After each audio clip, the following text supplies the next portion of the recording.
Me and my brother Ron were in my room watching football, screaming at the screen when our team would do something idiotic. We were about 40 minutes into the game. Ron slammed his fist into the remote, turning the television off by accident. I turned the TV back on, and as the screen loaded back up, we heard footsteps coming from downstairs. Ron and I quickly turned our heads to the bedroom door. I turned down the volume to hear the noises clearer. "I think someone's inside," Ron said. I could hear the shudder in his voice. He was anxious. "No, it's probably just the dog," I responded. Ron, however, was a lot more cautious. He walked over to the bedroom door and locked it. The click it made alerted the intruder. We heard even more footsteps. Ron then whispered, "That's not the dog." Ron, acting nervous, put me on edge, so I agreed with him and turned off the bedroom lights. Ron then looked around the room, trying to find some sort of object we could use as a weapon. I sat next to the door, with my ear placed on our wall. They were so thin that if there was someone inside the house, I would be able to hear them. Nothing happened at first. It was just dead silence. "Take a look," Ron said. He had his phone turned on in case we needed to call the police. I lay on my chest and looked through the gap under the bedroom door. I saw blackness, but I could barely make out a pair of boots standing a little ways down the upstairs hall. I felt both hands shaking as I pushed myself back up to my feet. I tiptoed over to Ron, who was waiting anxiously for the answer. "Someone's here," I whispered as low as I could. Ron's face went pale as he stared into nothingness. At one point, I thought he was going to black out on me. I pulled Ron over to our window. I quietly opened the window and looked down at the grass, 2 stories below my current position.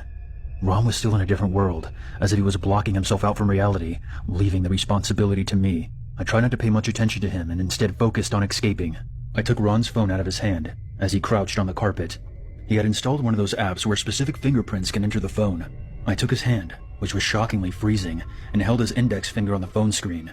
I jumped out of my skin when the phone let out a loud beep, and all of a sudden, I could hear footsteps running straight to the bedroom door. I quickly typed in 911 and put one leg out of the window. I heard loud banging on the bedroom door and shouting, "I'm going to kill you." I landed on the porch roof and shouted at Ron to snap back into action. Ron stood up quickly and stumbled outside of the window.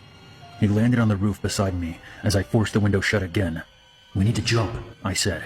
I could hear faint thumping behind the walls. The intruder was struggling to get inside our room.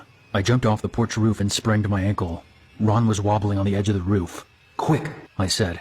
I avoided shouting, as whoever the intruder was would have known that we were outside. Ron touched his chest, head, right shoulder, and left shoulder, making a cross before he jumped. We were a good 6 blocks away before I realized that I had left my dog behind. I burst into tears from fear of what just happened and worrying if my dog was hurt. I talked to the police operator as both me and Ron slowly walked back to the house. We heard sirens and I felt the weight lift off our shoulders. As we approached our house, we noticed that the police were now outside.